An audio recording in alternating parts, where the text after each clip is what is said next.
America, we stand for freedom. Though freedom is never really free, we yearn and strive for government, protecting our liberty.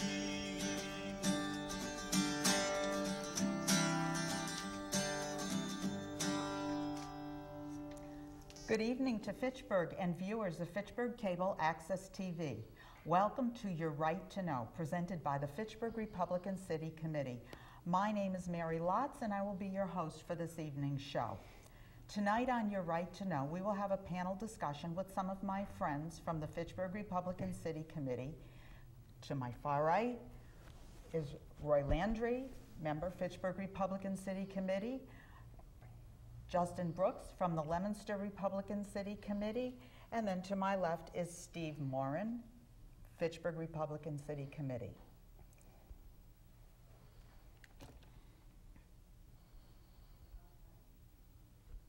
Tonight we are going to focus on what it is like to be a Republican in the state of Massachusetts who wants to run for public office, and the growing number of registered unenrolled voters, specifically why voters are turning away from party affiliation. As I said, our special guest tonight is Justin Brooks from Leominster.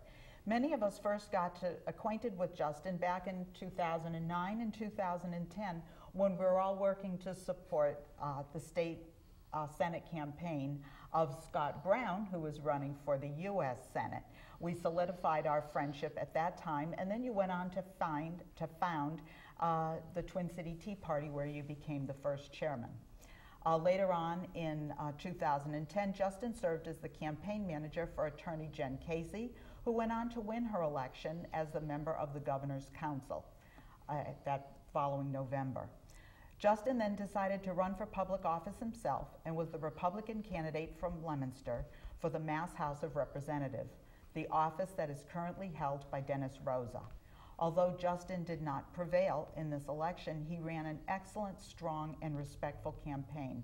And it is because of this that we want to share with our viewers and with our fellow Republicans what it was like to run for state office as a Republican in the bluest state in Massachusetts.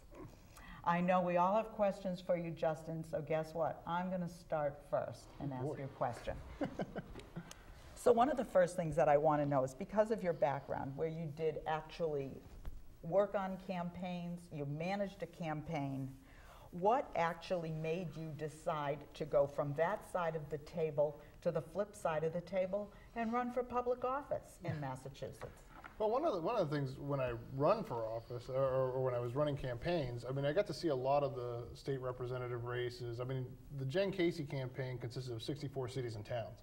So we were going into a whole bunch of different districts, and I get to see a whole bunch of races, and I get to see a whole bunch of what's actually going behind the scenes in our Massachusetts State House, and that really got me motivated to run. Not only that, is there was a lot of stuff going on locally in Leominster. If you look at Leominster, it's a very active city, and I just thought, like, there's a whole bunch of things going on there. I'm always there, always meeting people, and I thought it would be a great synergy to have that level of interaction from your representative to to be in basically, what was I going to say? Basically, I have that as your state representative to be more active participant in the community. We all have questions, so right now I'm going to ask Roy to ask Justin a question. Was campaigning more difficult than you thought it was going to be? I mean, it was different because I was used to a bigger district. So, I mean, with Jen, I was like pushing her to be like, okay, you're going to a big event with hundreds of people. You're going to a big event with thousands of people. You know, we're just going out there and, you know, pounding the flesh, you know, pushing out cards. For a local race, it's a little bit different. So it was a lot of door knocking. So it was a little bit more personal. So you had to get, you know, your little 5-minute speech done. Not even 5 minutes. I mean, it had to be a few seconds. So you had to narrow it down. You know, first of all, establish yourself as not a salesman, and that's a big thing. So I can tell anybody who's running for office, just a good way to start off with it is like, hey, how you doing? You know, Justin Brooks, and no, I'm not trying to sell you anything. Usually, it's a good icebreaker. How did you get to manage your time? You know, I know it's very busy. Some people have a family, some people don't, but you still got to be someplace at 8 o'clock, and you got to be someplace else at 8:30. And how did you get to manage your time? Was that because of all the help, or you kind of just took the bull by the horns? Hey, you know what? I mean, with any good campaign, there's always a good core group of people behind you. And, you know, I had a great core group of people there standing behind me, believing, you know, that we could do this. And, you know, they were instrumental in making sure that my schedule was up to pace, and it was my responsibility to actually fulfill that. Then you had to do a little bit of juggling in a lot of that when you're juggling, okay, do I have an event or do I do door knocking? You know, it's like, okay, you know, that's a tough decision, you know, because the door knocking is where campaigns pay off. It's that personal touch. People will vote for who they've met, who they shook hands with, as opposed to like just like, hey, there's that guy. There's a guy in that nice little mailer I got, you know. Yeah. So as long as you're putting those two things together, it's going to be a great synergy. So. I've got a couple questions for you. Sure. What role do you believe party affiliations play at the state level election? On a state level election? Yes. They help out. I mean, the thing is, I mean, some people say, well, could you run as an independent? Could you not? I mean, you get a lot of resources when you pick a party, whether it be Democrat or Republican. I mean, you're going to have a whole bunch of information and availability. So you kind of, it's a lot easier. I've seen some people run as an independent. You just don't get that data that you absolutely need when you're going door to door. It's nice to have like, oh, okay, well, this person lives here. You know, this is their, you know. Then each of the party keeps track of that much better, and not only that, they also keep track of the House votes a lot better. You know, or depending on whatever race you're running for, so they'll have all that type of information. So you can really do your homework. They could take that part of research acquisition out of the equation, and you can just really just dive in feet first. Okay. Yep. And my second question for you: assuming your base supporters were Republicans, from who else did you get support? Oh, independents. I mean, we had a whole bunch of people coming together. Any Democrats or anything like that that switched sides? Yeah, absolutely. Yeah, I think about it. I'm not going to name them because, you know, because you meet a lot of people, and you know, just with the background and history. One of the things I always liked about it, the campaigns, is I've always described it as like it's a wonderful life. You know, you know, you go through your basic motions of your day, and then you'll go in and you'll say like, oh, okay, cool. Who do I call up? I'm going out on a Friday. Okay, you got your basic core group of people. But once you start like meeting people, and you start to see who they know and how they're related to, or how the, you know, so it's really kind of interesting. I can't tell you how many times I've knocked on somebody's door and it was just like, oh, are you affiliated with this person? I'm like, oh yeah, that's my uncle, yeah. or you know, so it's kind of great. And once they start to get those ties, then you know, some of them will vote for you. Some of them, you know, will you know, help out. You know, they'll do different things. So I got a lot of support from Democrats that, you know, knew my family, you know, and put the word along, you know, and they understood the character of who I was best. So right. That's good to hear. Yeah, it was great. I thought one of the funny things was because I actually did stand out with your group several times in campaigning in North Leominster, and so many people, and the spot that I happened to pick was right at a traffic light. So some of these nice fall days, you know, oftentimes people would roll down the windows, and then you could interact with them as they were driving by.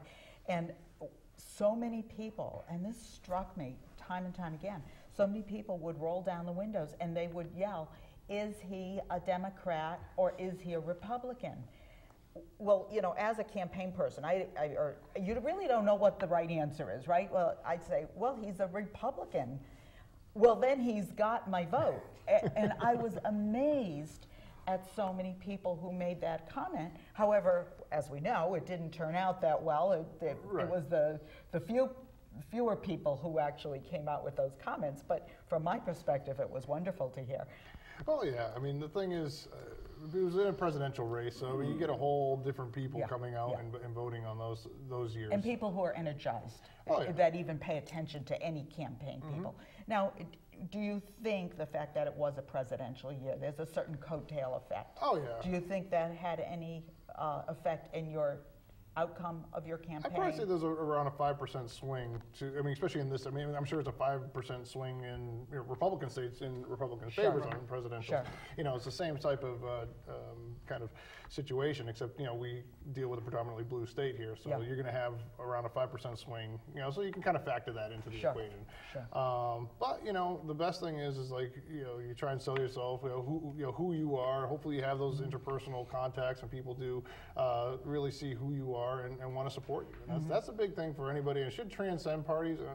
party politics, but unfortunately, party politics does come into play. Yeah. And the way I look at it, you know, most of those people, it's going to be tough to swing, you know, one way or the other if they're just going to vote for a party. You know, if they're just going in looking for a letter and voting for it, you're never going to swing those type of people. Right. But you know what? There's so many independents out here, so many people with an open mind, even of a particular party. You know, you're able to make some good inroads there. So a lot of hard work. People recognize hard work. And you know what? We busted our hump out there. Yeah. And people saw that, and I still get compliments that say, like, hey, I saw you every day. It's like, well, you didn't see me every day, but you saw me quite a bit. So, most days. Yeah, so I mean, it was a fun endeavor, and you know, it was just, I wouldn't trade it in for anything, you know.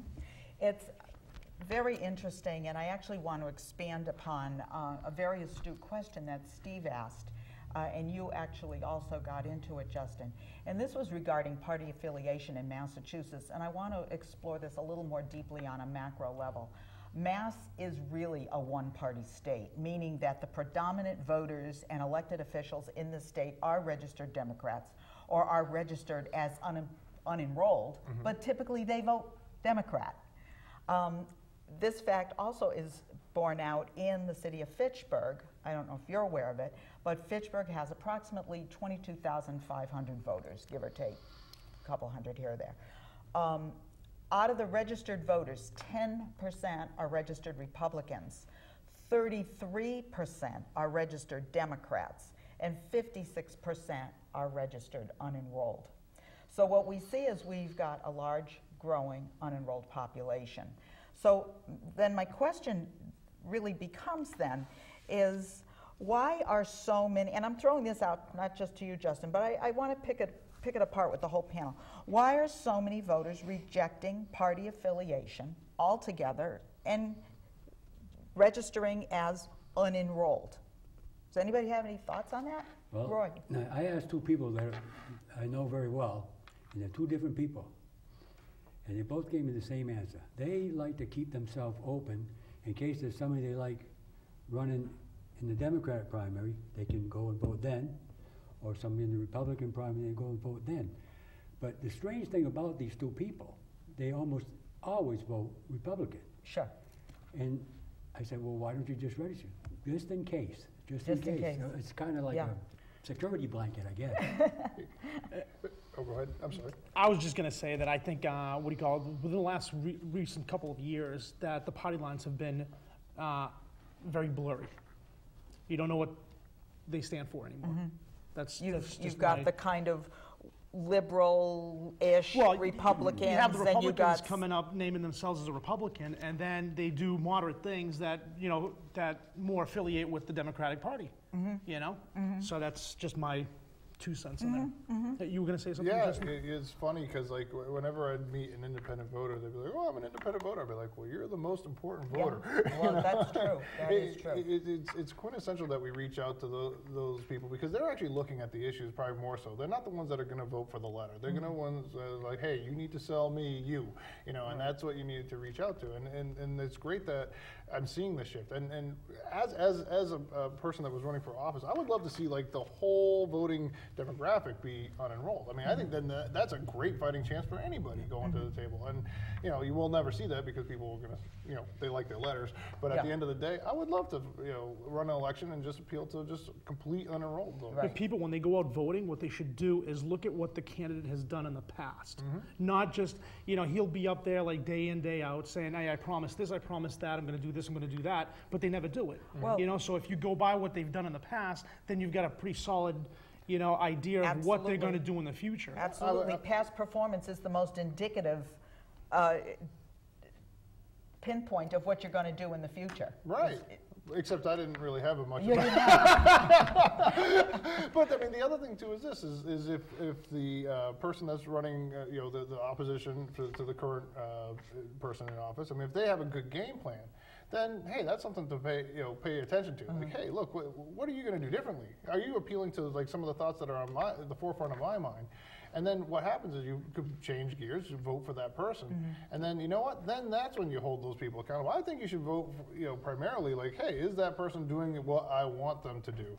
You know, do I see eye to eye with the current person that's running, especially when you're running against an incumbent? If it's two people that have really like an open seat, then it's a little bit different. But well, Steve actually again brought up something that I'd kind of like to look at, and this is when we use the term Republican, and we use the term a conservative Republican or a real Republican, if we want to, you know, kind of use that term. I'm sure there's many people out there saying, what is a Republican? When we talk Republican, because there are the two ends of the spectrum, what do we define as a real Republican? What are some of the core values that a real Republican should have? And I mean, I'd kind of like to know what they are, so we'd know when we have somebody who's not. Now, I could throw out fiscal efficiency and responsibility. Does everybody agree that is a value, a core value we would look for? Steadfast to the Constitution. I mean, we're talking Second Amendment, freedom of speech, you know, First Amendment. How about support for the free market? Absolutely, So big far, thumbs up so there. far, so good. A smaller government. Absolutely. Well, that's A given. yeah. I mean, the thing is, I mean, when you look at the size of government, you know, you can actually look at it and be like, okay, where is it getting out of control? And right now, it's at the point where it's getting out of control. I mean, we need to cut down on the bureaucracy. I think it's already out of control. It's out of control. It's an amoeba with tentacles. We don't need all it to over the expand place. and do more. Yeah. I mean, the thing is, we need to figure out how it can do more with less. Yeah. You know? Right. I'm going to throw this one out. What do you think about this one? Personal responsibility. Yes, I got that written down right You here. good? So that was a bingo, right? Lower taxes, I think we all agree Yeah. I that got that lower written down taxes too. is But you certainly. got to figure that the Constitution, the Democrats treat it one way and the Republicans treat it another way. It's like the Bible; they got their own interpretation here. Right. So What's lower taxes to you may not be lower taxes for me, or well, the what's. whole Constitution thing, what you would follow the Constitution. You know, these people they read it a little bit differently.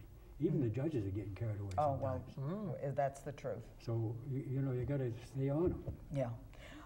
The last one I thought of, as I made up my sort of little list, was self-determination. In other words, how I interpret self-determination is my right to do what I want with my life, because I have that freedom and independence to do it.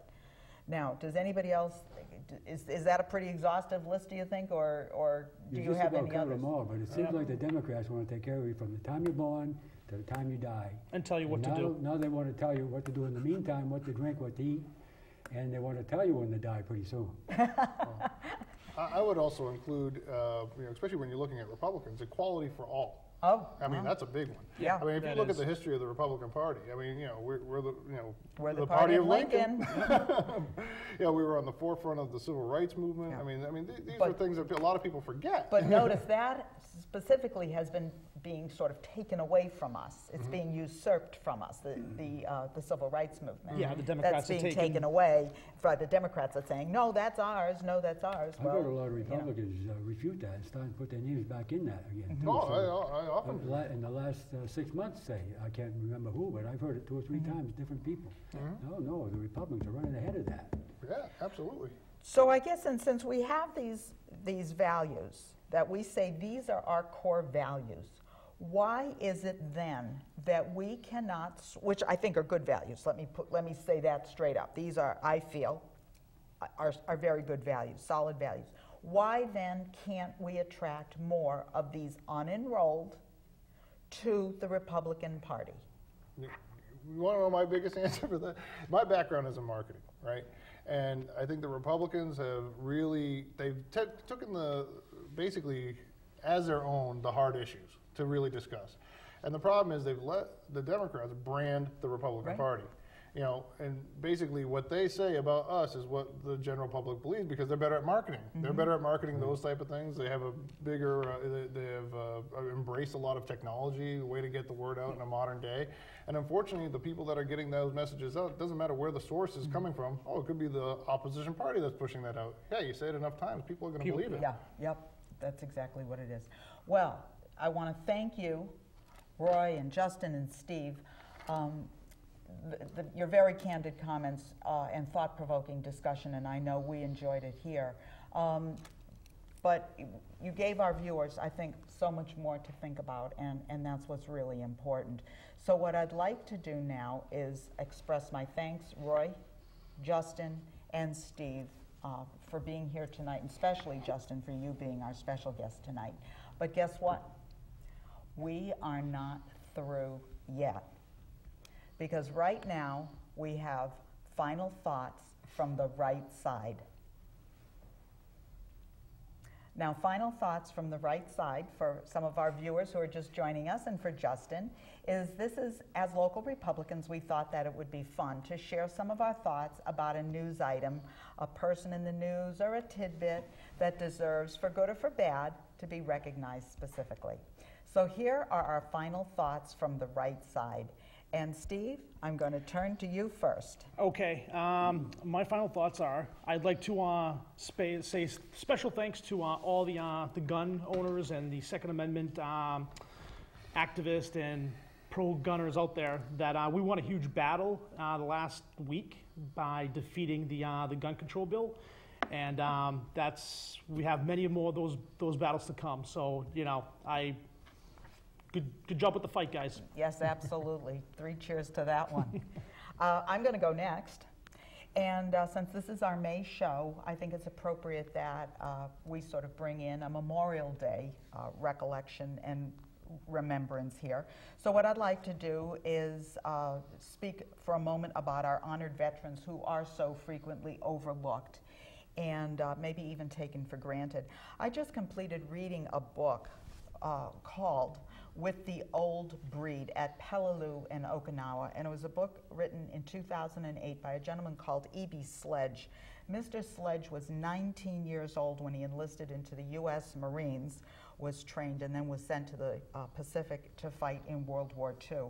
I don't mean to take any due and respect at all away from the younger veterans and certainly people serving in the military now and what they've given to this country.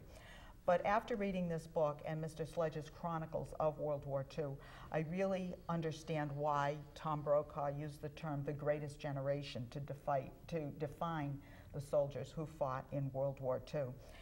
One of the things that struck me, that as much as they openly spoke about their love for God, family, and country, they also had an absolute profound love for their fellow fighting soldier, the man who fought in the dank, stinky, dirty, muddy, cold foxhole next to them through all of the battles. And there's just an abundance of stories, thousands of stories of men who were wounded in the most dire, horrible circumstances of battle. And they could have had the ticket home, but instead, what they went back to fight with their fighting man. They joined their unit again. And so we thank the military, we thank a veteran, and in the 1940s, these men stood for freedom, and that's why we get to sit here today. Thank you, veterans. Roy. Well, I was thinking today, you know, a lot of people come up to me and say, why are you such a grouchy old man? So I thought about it, and I looked in the mirror and said, self, why are you grouchy? But I ain't grouchy. I'm disappointed. I'm disappointed in a president that says he's going to cut our taxes, and the first thing that happens, the taxes go up. I'm disappointed in a vice president. For all intents and purposes, is incompetent. I'm disappointed in our state governor and the whole legislature, who's so slanted to the left that they feel they can raise taxes on us anytime they want. And I'm also disappointed in our city government. We've got a city council and a mayor who find it very difficult to make a decision. And when they do make a decision, I find it's mostly wrong. So you can call me disappointed. Justin. Well, thank you. I'm glad you mentioned taxes in our state because that's where I'm going. Recently, we just passed a very huge budget bill that has, or part of the budget bill that actually is going to increase our taxes in this state. And unfortunately, there's one nugget of that. Granted, I could probably speak forever about like the whole thing, but you know what? One little thing that I really don't like about it, and that's that gas tax. Most people will look at that as it's only a 3-cent tax per gallon for your gas, and most people are like, "Oh, I'll just snuff that off, no big deal," you know. But at the end of the day, the bigger nut to that is the fact that it is also going to increase based on inflation. So basically, our legislature has sidestepped any accountability in the future for raising your taxes by making it go up automatically. The whole state should be furious about this. And the bill is not finalized yet. You do have some say. Every person out there has some say, and I encourage you to reach out to your state rep, your senator, your governor, everyone, to shoot that part of the bill down specifically, if not the whole bill itself.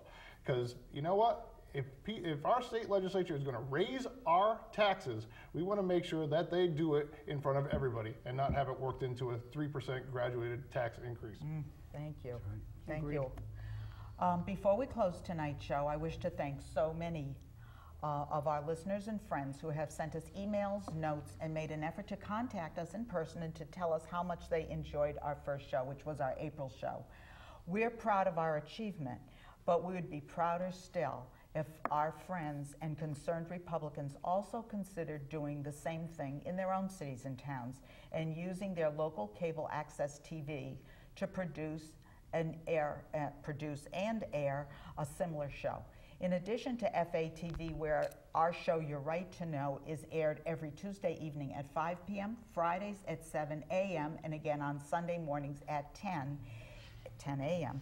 You can find our show on YouTube by looking for us at Fitchburg FRCC, and there's no space in there. It's Fitchburg FRCC. And also on our webpage, www.fitchburggop.org, and also on the FRCC Facebook page. All links are available for sharing with others through our social media sites, and we hope you do. Our goal is to get the Republican conservative message out, and it is incumbent on you, our listeners, to do your part and share our programming. Well, that's our show for tonight, and we thank you for watching and hope you enjoyed our show, Your Right to Know. When sitting down to watch TV, you hope you continue to tune in to FATV and the FRCC. Thank you, my friends, Roy, Justin, and Stephen. We also wish to thank our behind-the-scenes people. We have Joyce and Kathy, and we have Jake and Fred, who are behind the scenes. They are our unsung heroes, making us look good and sound good. We certainly appreciate all of your efforts. If you would like to join us at a monthly meeting, we meet at Destare, second Thursday of the month at 7 p.m. Please join us to see what we're all about. There's no cost, dues, or fees to attend, and the meetings are open to all registered Republicans and unenrolled voters. As we say goodnight, we want you to remember that we always stand for freedom, and we invite you to join us in this pledge. When we present our discussions, we will endeavor to provide the conservative point of view, or as we like to refer to it as, the view from the right side. See you next time. Thank you and good night.